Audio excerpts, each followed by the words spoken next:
Hello दोस्तों, स्वागत है धर्मेंद्र डिफेंस एकेडमी में। आज हम पढ़ते हैं विश्व की अंतर्राष्ट्रीय रेखाएं। देखो, विश्व की अंतर्राष्ट्रीय रेखाएं, यहाँ से वन लाइनर क्वेश्चन आते हैं। जैसे मतलब दो देश अलग होते हैं तो उनके बीच कुछ अंतर्राष्ट्रीय रेखाएं खींची जाती हैं, तो उन्हें कुछ नाम दे दिया जाता है। उन्हें हम किन किन नाम से जानते हैं और किन किन देशों के बीच हैं, सब देखते हैं। देखो, हमने यहाँ पर वो देश इंपॉर्टेंट हैं जो जिनमें रेखाएं देखनी है, वो हमने बड़े बड़े बना दिए हैं, बाकी उन देशों को इग्नोर कर दिया है जिनका अभी ज़रूरत है नहीं।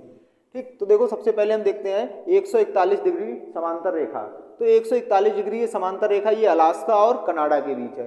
अलास्का किसका भाग है? ये यूएसए का भाग है, तो हम यूएसए और कनाडा के बीच भी कह सकते हैं, लेकिन ये अलास्का और कनाडा के बीच है। ऐसे ये है एक 49 डिग्री रेखा, तो 49 डिग्री अक्षांश रेखा, तो ये अक्षांश रेखा 49 डिग्री कनाडा और यूएसए के बीच, कनाडा और यूएसए के बीच। अब यहाँ पर यूएसए यानी अमेरिका, अमेरिका के नीचे मैक्सिको, तो अमेरिका और मैक्सिको की सीमा रेखा बनाती है रियो ग्रैंडी नदी। ये भी पूछा जाता है, रियो ग्रैंडी नदी अमेरिका और मैक्सिको की सीमा बनाती है रियो ग्रैंडी नदी। अब हम आते हैं इधर यूरोप में, तो देखो यूरोप में ये नॉर्वे, स्वीडन, फिनलैंड, तो फिनलैंड और ये रूस, तो रूस और फिनलैंड के बीच में रेखा है, उसे कहा जाता है मेनरहीन रेखा। रूस और फिनलैंड के बीच की रेखा को मेनरहीन रेखा, ये किसके किसके मध्य है? रूस और फिनलैंड के मध्य। अब देखो यहाँ पर ये फ्रांस, जर्मनी, पोलैंड, तो इनके बीच भी रेखा है। तो पहले हम देखते हैं जर्मनी और पोलैंड। तो जर्मनी और पोलैंड के बीच जो अंतर्राष्ट्रीय रेखा है उसे हम कहते हैं हिंडनबर्ग रेखा, और इस हिंडनबर्ग को ही ओडरनीशे भी कहते हैं। हिंडनबर्ग को ही ओडरनीशे, तो हिंडनबर्ग और ओडरनीशे किसके किसके बीच है? जर्मनी और पोलैंड के बीच। इसी प्रकार फ्रांस और जर्मनी के बीच मैगीनॉट रेखा, फ्रांस और जर्मनी के बीच मैगीनॉट रेखा, इसे कहते हैं शेखफ्रिड रेखा, शेखफ्रिड और या मैगीनॉट। मैगीनॉट ज़्यादा प्रसिद्ध है, ज़्यादा फेमस है, यही मैगीनॉट पूछी जाती है किसके? फ्रांस और जर्मनी के बीच। अब यहाँ अफ्रीका में देखते हैं सूडान और मिस्र, तो सूडान और मिस्र के बीच 12वीं समांतर रेखा, और लीबिया और सूडान के बीच 20वीं समांतर रेखा। ये इतना इंपॉर्टेंट नहीं है, थी तो मैंने लिख दी यहाँ पर।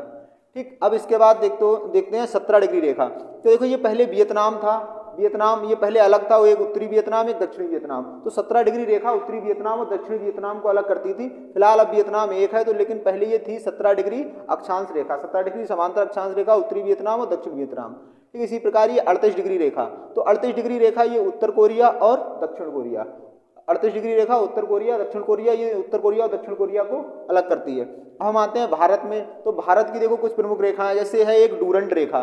तो ये डूरंट रेखा पहले भारत और अफगानिस्तान के मध्य खींची गई थी, तो अब ये फिलहाल किसके किसके मध्य? पाकिस्तान और अफगानिस्तान। तो डूरंट रेखा पूछेगा तो पाकिस्तान और अफगानिस्तान, और अगर उसने भारत और अफगानिस्तान दिया है तो ये भी ठीक है। इसके बाद 24 डिग्री समांतर रेखा, 24 डिग्री अक्षांश रेखा, तो ये पाकिस्तान और भारत के मध्य है गुजरात में। एक सरक्रीक जगह पड़ती है गुजरात में, सरक्रीक, तो उसी के मध्य 24 डिग्री रेखा है, ये पाकिस्तान और भारत के मध्य। इसके बाद ये 0 डिग्री रेखा, 0 डिग्री रेखा भारत और बांग्लादेश के मध्य, 0 डिग्री रेखा भारत और बांग्लादेश के मध्य। इसके बाद मैकमोहन रेखा, ये तो सब लोग जानते होंगे, मैकमोहन रेखा भारत और चीन के मध्य, अरुणाचल प्रदेश में। ठीक, भारत मतलब चीन और भारत के मध्य मैकमोहन रेखा, ये कहाँ है? अरुणाचल प्रदेश में। और तो यही थी भारत की अंतर्राष्ट्रीय रेखाएं, इन्हें हम आगे देखिए। अब हमने यहाँ पर ये सारी रेखाएं नोट कर दी हैं, एक साथ लिख दी हैं। अगर कोई कॉपी पे अपना नोट करना चाहें तो नोट कर सकता है। जय हिंद, जय भारत।